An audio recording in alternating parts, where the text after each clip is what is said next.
ओम नमो भगवते वासुदेवाय नमः। नमस्कार दोस्तों, आप सभी का मेरे YouTube चैनल मायरा बॉयज़ में हार्दिक स्वागत है। आज की इस वीडियो में हम आपको सत्यनारायण की कथा सुनाएंगे। कथा सुनने से पहले आप सभी से अनुरोध है कि वीडियो पसंद आए तो वीडियो को लाइक कीजिए, ज़्यादा से ज़्यादा शेयर कीजिए। यदि आप मेरे चैनल पे नए हैं तो चैनल को सब्सक्राइब कीजिए। तो प्रेम से बोलिए विष्णु भगवान की जय, सत्यनारायण भगवान की जय। एक समय की बात है, नैमिषारण्य तीर्थ में शौनकादि अष्टादि हजार ऋषियों ने श्री सूत जी से पूछा, हे प्रभु, इस कलियुग में वेद विद्या रहित मनुष्यों को प्रभु भक्ति किस प्रकार मिल सकती है तथा उनका उद्धार कैसे होगा। हे मुनि श्रेष्ठ, कोई ऐसा तप बताइए जिससे थोड़े समय में ही पुण्य मिले और मन वांछित फल भी मिल जाए। इस प्रकार की कथा सुनने की हम इच्छा रखते हैं।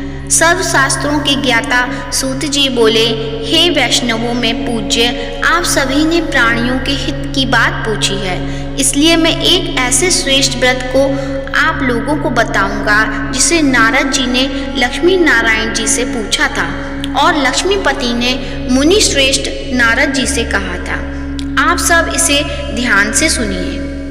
एक समय की बात है, योगी राज नारद जी दूसरों के हित की इच्छा के लिए अनेकों लोकों में घूमते हुए मृत्यु लोक में आ पहुँचे। यहाँ उन्होंने अनेक योनियों में जन्मे प्राय सभी मनुष्यों को अपने कर्मों द्वारा अनेकों दुखों से पीड़ित देखा। उनका दुख देख नारद जी सोचने लगे कि कैसा यत्न किया जाए जिसके करने से निश्चित रूप से मानव के दुखों का अंत हो जाए। इसी विचार पर मनन करते हुए वह विष्णु लोक में गए। वहाँ वह देवों के ईश भगवान नारायण की स्तुति करने लगे, जिनके हाथों में शंख चक्र गदा और पद्म थे, गले में वरमाला पहने हुए थे। स्तुति करते हुए नारद जी बोले, हे भगवान, आप अत्यंत शक्ति से संपन्न हैं, मन तथा वाणी भी आपको नहीं पा सकती है। आपका आदि मध्य तथा अंत नहीं है।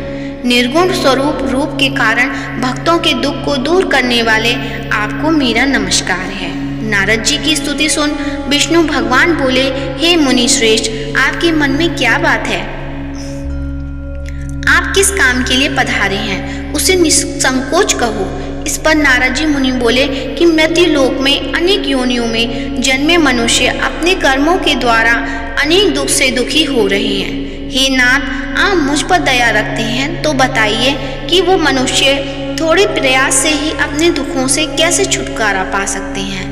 श्री हरि बोले, हे नारद, मनुष्यों की भलाई के लिए तुमने बहुत अच्छी बात पूछी है, जिसके करने से मनुष्य मुंह से छूट जाता है। वह बात मैं कहता हूँ, उसे सुनो।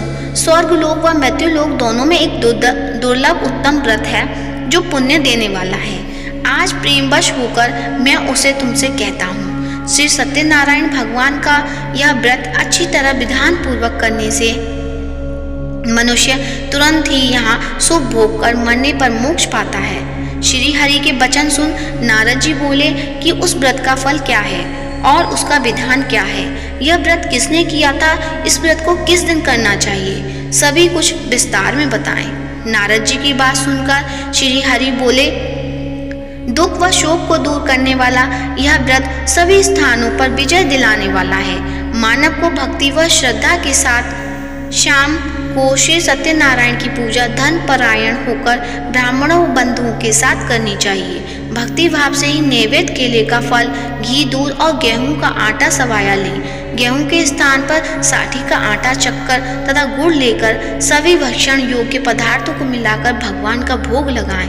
ब्राह्मणों सहित बंधु बांधवों को भी भोजन कराएं। उनके बाद स्वयं भोजन करें। भजन कीर्तन के साथ भगवान भक्ति में लीन हो जाएं। इस तरह से सत्यनारायण भगवान का यह व्रत करने पर मनुष्य की सारी इच्छाएं निश्चित रूप से पूरी होती हैं। इस कलिकाल अर्थात कलयुग में मृत्यु लोक में मोक्ष का यही सरल उपाय है। इति श्री सत्यनारायण व्रत कथा प्रथम अध्याय संपूर्ण। श्रीमन्नारायण नारायण नारायण भजमन्नारायण नारायण नारायण। फिर सूत जी बोले, हे ऋषियों, जिसने पहले समय में इस व्रत को किया था उसका इतिहास कहता हूँ, ध्यान से सुनो। सुंदर काशीपुर नगरी में एक अत्यंत निर्धन ब्राह्मण रहता था। भूख प्यास से परेशान वह धरती पर घूमता रहता था। ब्राह्मणों से प्रेम करने वाले भगवान ने एक दिन ब्राह्मण का वेश धारण कर उसके पास जाकर पूछा, हे विप्र, नित्य दुखी होकर तुम पृथ्वी पर घूम रहे हो क्यों? दीन ब्राह्मण बोला, मैं निर्धन ब्राह्मण हूँ, भिक्षा के लिए धरती पर घूमता हूँ। हे भगवान, यदि आप इसका कोई उपाय जानते हो तो बताइए। व्रत ब्राह्मण कहता है कि सत्यनारायण भगवान मनोवांछित फल देने वाले हैं, इसलिए तुम उनका पूजन करो। इसे करने से मनुष्य सभी दुखों से मुक्त हो जाता है। व्रत ब्राह्मण बनकर आए सत्यनारायण भगवान उस निर्धन ब्राह्मण को व्रत का सारा विधान बताकर अंतर्ध्यान हो गए। ब्राह्मण मन ही मन सोचने लगा कि जिस व्रत को व्रत ब्राह्मण करने को कह गया है मैं उसे जरूर करूंगा। यह निश्चय करने के बाद उसे रात में नींद नहीं आई। वह सवेरे उठकर सत्यनारायण भगवान के व्रत का निश्चय कर भिक्षा के लिए चला गया। उस दिन निर्धन ब्राह्मण को भिक्षा में बहुत धन मिला, जिसे उसने बंधु बांधवों के साथ मिलकर श्री सत्यनारायण भगवान का व्रत संपन्न किया। भगवान सत्यनारायण का व्रत संपन्न करने के बाद वह निर्धन ब्राह्मण सभी दुखों से छूट गया और अनेक प्रकार की संपत्तियों से युक्त हो गया। उसी समय से यह ब्राह्मण हर माह इस व्रत को करने लगा। इस तरह से सत्यनारायण भगवान के व्रत को जो मनुष्य करेगा वह सभी प्रकार के पापों से छूटकर मोक्ष को प्राप्त होगा। जो मनुष्य इस व्रत को करेगा वह भी सभी दुखों से मुक्त हो जाएगा। सूत जी बोले कि इस तरह से नारद जी से नारायण जी का कहा हुआ श्री नारायण व्रत को मैंने तुमसे कहा।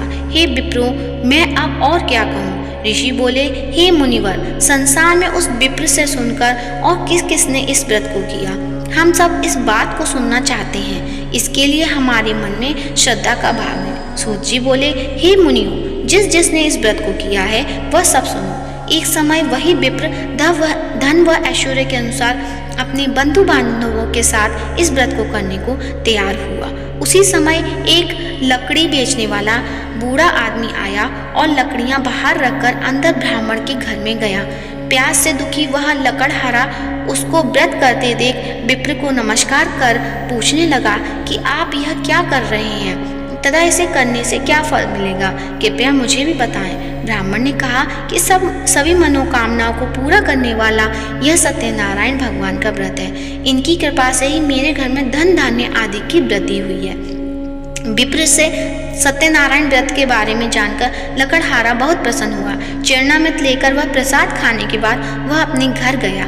लकड़हारे ने अपने मन में संकल्प किया कि आज लकड़ी बेचने से जो धन मिलेगा उसी से सत्यनारायण भगवान का उत्तम व्रत करूंगा। मन में इस विचार को ले बूढ़ा आदमी सिर पर लकड़ियां रख उसी नगर में बेचने गया जहाँ धनी लोग ज्यादा रहते थे। उस नगर में उसे अपनी लकड़ियों का दाम पहले से 4 गुना अधिक मिलता है। बूढ़ा प्रसन्नता के साथ दाम लेकर केले, शक्कर, घी, दूध, दही और गेहूं का आटा ले और सत्यनारायण भगवान के व्रत की अन्य सामग्रियां लेकर अपने घर गया। वहाँ उसने अपने बंधु बांधवों को बुलाकर विधि विधान से सत्यनारायण भगवान का पूजन और व्रत किया। इस व्रत के प्रभाव से वह बूढ़ा लकड़हारा धन, पुत्र आदि से युक्त होकर संसार के समस्त सुख भोग अंतकाल में बैकुंठ धाम चला गया। इति श्री सत्यनारायण व्रत कथा का दूसरा अध्याय संपूर्ण। श्रीमन्नारायण नारायण नारायण भजमन्नारायण नारायण नारायण। सूत जी बोले, हे श्रेष्ठ मुनियों, अब आगे की कथा कहता हूँ। पहले समय में उल्कामुख नाम का एक बुद्धिमान राजा था। वह सत्यवक्ता और जितेंद्रिय था। प्रतिदिन देव स्थानों पर जाता और निर्धनों को धन देकर उनके कष्ट दूर करता था। उसकी पत्नी कमल के समान मुख वाली तथा सती साध्वी थी। भद्रशिला नदी के तट पर उन दोनों ने श्री सत्यनारायण भगवान का व्रत किया। उसी समय साधु नाम का एक वैश्य आया। उसके पास व्यापार करने के लिए बहुत सा धन भी था। राजा को व्रत करते देख वह विनय के साथ पूछने लगा कि हे राजन, भक्ति भाव से पूर्ण होकर आप यह क्या कर रहे हैं? मैं सुनने की इच्छा रखता हूँ, तो आप मुझे बताएं। राजा बोले, हे साधु, अपने बंधु बांधवों के साथ पुत्रादि की प्राप्ति के लिए एक महाशक्तिमान श्री सत्यनारायण भगवान का व्रत व पूजन कर रहा हूँ। राजा के वचन सुन साधु आदर से बोला, हे राजन, मुझे इस व्रत का सारा विधान कहिए। आपकी कथानुसार मैं भी इस व्रत को करूँगा। मुझे भी संतान नहीं है और इस व्रत को करने से निश्चित रूप से मुझे संतान की प्राप्ति होगी। राजा से व्रत का सारा विधान सुन व्यापार से निवृत्त हो वह अपने घर गया। साधु वैश्य ने अपनी पत्नी को संतान देने वाले इस व्रत का वर्णन कह सुनाया और कहा कि जब मेरी संतान होगी तब मैं इस व्रत को करूँगा। साधु ने इस तरह वचन अपनी पत्नी लीलावती से कहे। एक दिन लीलावती पति के साथ आनंदित हो सांसारिक धर्म में प्रवृत्त होकर श्री सत्यनारायण भगवान की कृपा से गर्भवती हो गई। 10वें महीने में उसके गर्भ से एक सुंदर कन्या ने जन्म लिया। दिनों दिन वह ऐसे बढ़ने लगी जैसे कि शुक्ल पक्ष का चंद्रमा बढ़ता है। माता पिता ने अपनी कन्या का नाम कलावती रखा। एक दिन लीलावती ने मीठे शब्दों में अपने पति को याद दिलाया कि आपने सत्यनारायण भगवान के जिस व्रत को करने का संकल्प किया था उसे करने का समय आ गया है। आप इस व्रत को करिए। साधु बोला कि हे प्रिय, इस व्रत को मैं उसके विवाह पर करूँगा। इस प्रकार अपनी पत्नी को आश्वासन देकर वह नगर को चला गया। कलावती पिता के घर में रह वृद्धि को प्राप्त हो गई। साधु ने एक बार नगर में अपनी कन्या को सखियों के साथ देखा तो तुरंत ही दूत को बुलाया और कहा कि मेरी कन्या के योग्य वर देखकर आओ। साधु की बात सुनकर दूत कंचन नगर में पहुंचा और वहां देखभाल कर लड़की के सुयोग्य वाणिक पुत्र को ले आया। सुयोग्य लड़के को देख साधु ने बंधु बांधवों को बुलाकर अपनी पुत्री का विवाह कर दिया। लेकिन दुर्भाग्य की बात, ये साधु ने अभी भी सत्यनारायण भगवान का व्रत नहीं किया। इस पर श्री भगवान क्रोधित हो गए और शाप दिया कि साधु को अत्यधिक दुख मिले। अपने कार्य में कुशल साधु बनिया जमाई को लेकर समुद्र के पास स्थित होकर रत्नासारपुर नगर में गया। वहां जाकर दामाद ससुर दोनों मिलकर चंद्रकेतु राजा के नगर में व्यापार करने लगे। एक दिन भगवान सत्यनारायण की माया से एक चोर राजा का धन चुराकर भाग रहा था। उसने राजा के सिपाहियों को अपना पीछा करते देखा। चुराया हुआ धन वहां रख दिया जहां साधु ने अपने जमाई के साथ ठहरा हुआ था। राजा के सिपाहियों ने साधु वैश्य के पास राजा का धन पड़ा देखा तो वह ससुर जमाई दोनों को बांधकर प्रसन्नता से राजा के पास गए और कहा कि उन दोनों चोरों हम पकड़ लाए हैं, आप आगे की कार्रवाई की आज्ञा दें। राजा की आज्ञा से उन दोनों को कठिन कारावास में डाल दिया गया और उनका सारा धन भी उनसे छीन लिया गया। श्री सत्यनारायण भगवान से शाप से साधु की पत्नी भी बहुत दुखी हुई। घर में जो धन रखा था उसे चोर चुरा ले गए। शारीरिक तथा मानसिक पीड़ा व भूख प्यास से अति दुखी हो अन्न की चिंता में कलावती के ब्राह्मण के घर गई। वहां उसने सत्यनारायण भगवान का व्रत होते देखा, फिर कथा भी सुनी। वह प्रसाद ग्रहण कर वह रात को वापस घर आई। माता के कलावती से पूछा कि हे पुत्री, अब तक तुम कहाँ थी? तेरे मन में क्या है? कलावती ने अपनी माता से कहा, हे माता, मैंने एक ब्राह्मण के घर में श्री सत्यनारायण भगवान का व्रत देखा है। कन्या के वचन सुन लीलावती भगवान के पूजन की तैयारी करने लगी। लीलावती ने परिवार व बंधुओं सहित श्री सत्यनारायण भगवान का पूजन किया और उनसे वर मांगा कि मेरे पति तथा जमाई शीघ्र घर आ जाएं। साथ ही यह भी प्रार्थना की कि हम सबका अपराध क्षमा करें। श्री सत्यनारायण भगवान इस व्रत से संतुष्ट हो गए और राजा चंद्रकेतु को सपने में दर्शन दे कहा कि राजन, तुम उन दोनों वैश्यों को छोड़ दो और तुमने उसका जो धन लिया है उसे भी वापस कर दो। अगर ऐसा नहीं किया तो मैं तुम्हारा धन, राज्य व संतान सभी को नष्ट कर दूंगा। राजा को यह सब कहकर वह अंतर्ध्यान हो गए। प्रातःकाल सभा में राजा ने अपना सपना सुनाया, फिर बोले कि वणिक पुत्रों को कैद से मुक्त कर सभा में लाओ। दोनों ने आते ही राजा को प्रणाम किया। राजा मीठी वाणी में बोला, हे महानुभावों, भाग्यवश ऐसा कठिन दुख तुम्हें प्राप्त हुआ, लेकिन अब तुम्हें कोई भय नहीं है। ऐसा कह राजा ने उन दोनों को नए वस्त्रादु भूषण भी पहनाए और जितना धन उनका लिया था उससे दुगना धन वापस कर दिया। दोनों वैश्य अपने घर को चल दिए। सत्यनारायण व्रत कथा तृतीय अध्याय संपूर्ण। श्रीमन्नारायण नारायण नारायण भजमन नारायण नारायण नारायण। सूत जी बोले, वैश्य ने मंगलाचार कर अपनी यात्रा आरंभ की और अपने नगर की ओर चल दिए। उनके थोड़ी दूर जाने पर एक दंडी वैश्यधारी श्री सत्यनारायण ने उनसे पूछा, हे साधु, तेरी नाप में क्या है? अभिवाणी वणिक हंसता हुआ बोला, हे दंडी, आप क्यों पूछते हो? क्या धन लेने की इच्छा है? मेरी नाव में तो बैल व पत्ते भरे हुए हैं। वैश्य के कठोर वचन सुन भगवान बोले, तुम्हारा वचन सत्य हो। दंडी ऐसे वचन कह वहां से दूर चले गए। कुछ दूर जाकर समुद्र के किनारे बैठ गए। दंडी के जाने के बाद साधु वैश्य ने नित्य क्रिया के पश्चात नाव को ऊंची उठाते देखकर अचंभा माना और नाव में बेल पत्ते आदि देखकर मूर्छित हो जमीन पर गिर पड़ा। मूर्छा खुलने पर वह अत्यंत शोक में डूब गया। तब उसका दामाद बोला कि आप शोक न मनाएं, यह दंडी का शाप है, इसलिए हमें उनकी शरण में जाना चाहिए, तभी हमारी मनोकामना पूरी होगी। दामाद की बात सुनकर वह दंडी के पास पहुंचा और अत्यंत भक्तिभाव नमस्कार करके बोला, मैंने आपसे जो असत्य वचन कहे थे उनके लिए मुझे क्षमा दें। ऐसा कहकर महान शोकातुर हो रोने लगा। तब दंडी भगवान बोले, हे वणिक पुत्र, मेरी आज्ञा से बार बार तुम्हें दुख प्राप्त हुआ है, तुम मेरी पूजा से विमुख हुआ। साधु बोला, हे भगवान, आपकी माया से ब्रह्मा आदि देवता भी आपके रूप को नहीं जानते, तब मैं अज्ञानी कैसे जान सकता हूँ? आप प्रसन्न होइए, अब मैं सामर्थ्य के अनुसार आपकी पूजा करूँगा। मेरी रक्षा करो और पहले के समान नौका में धन भर दो। साधु वैश्य के भक्तिपूर्वक वचन सुनकर भगवान प्रसन्न हो गए और उनकी इच्छानुसार वरदान देकर अंतर्ध्यान हो गए। ससुर जमाई जब नाव पर आए तो नाव धन से भरी हुई थी। फिर वही अपने अन्य साथियों से के साथ सत्यनारायण भगवान का पूजन कर अपने नगर को चल दिए। जब नगर के नजदीक पहुँचे तो दूत को घर पर खबर करने के लिए भेज दिया। दूत साधु की पत्नी को प्रणाम कर कहता है कि मालिक अपने दामाद सहित नगर के निकट आ गए हैं। दूत की बात सुन साधु की पत्नी लीलावती ने बड़े हर्ष से सत्यनारायण भगवान का पूजन कर अपनी पुत्री कलावती से कहा कि मैं अपने पति के दर्शन को जाती हूँ, तू कार्य पूर्ण कर शीघ्र ही आ जा। माता के ऐसे वचन सुन कलावती जल्दी से मैं प्रसाद छोड़ अपने पति के पास चली गई। प्रसाद की अवज्ञा के कारण श्री सत्यनारायण भगवान रुष्ट हो गए और नाव सहित उसके पति को पानी में डुबो दिया।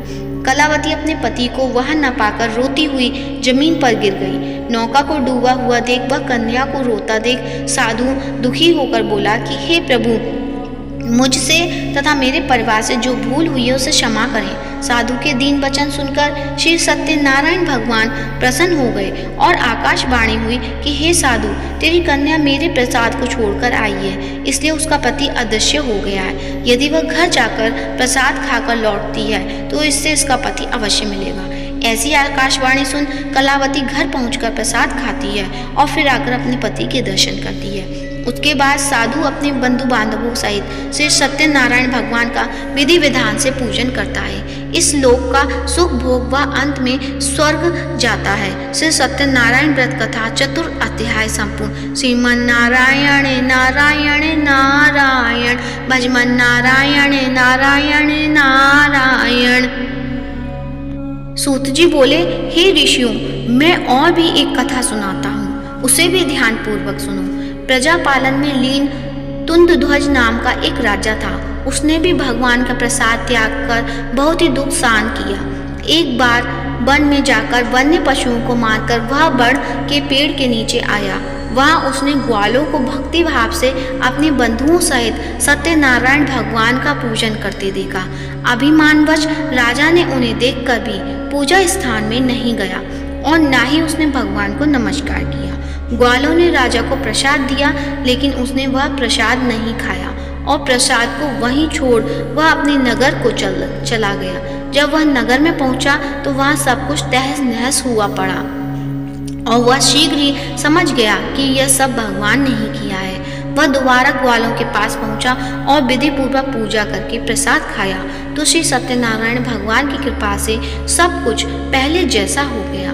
दीर्घ काल तक सुख भोगने के बाद मरणोपरांत उसे स्वर्ग लोक की प्राप्ति हुई। जो मनुष्य परम दुर्लभ इस व्रत को करेगा तो भगवान सत्यनारायण की अनुकंपा से उसे धन धान्य की प्राप्ति होगी। निर्धन धनी हो जाता है और भय मुक्त हो जीवन जीता है। संतानहीन मनुष्य को संतान सुख मिलता है और सारे मनोरथ पूर्ण होने पर मानव अंत काल में बैकुंठ धाम को जाता है। सूत जी बोले, जिन्होंने पहले इस व्रत को किया है अब उसके दूसरे जन्म की कथा कहता हूँ। ब्रज शतानंद ब्राह्मण ने सुदामा का जन्म लेकर मोक्ष की प्राप्ति की। लकड़हारे ने अगले जन्म में निषाद बनकर मोक्ष प्राप्त किया। उल्कामुख नाम का राजा दशरथ होकर बैकुंठ को गए। साधु नाम के वैश्य ने मोर ध्वज बनकर अपने पुत्र को आरे से चीरकर मोक्ष पाया। महाराज तुंग ध्वज ने स्वयंभू होकर भगवान में भक्ति युक्त होकर मोक्ष पाया। बोल सत्यनारायण भगवान की जय। श्रीमन नारायणे नारायणे नारायणे भजमन नारायण नारायणे नारायण।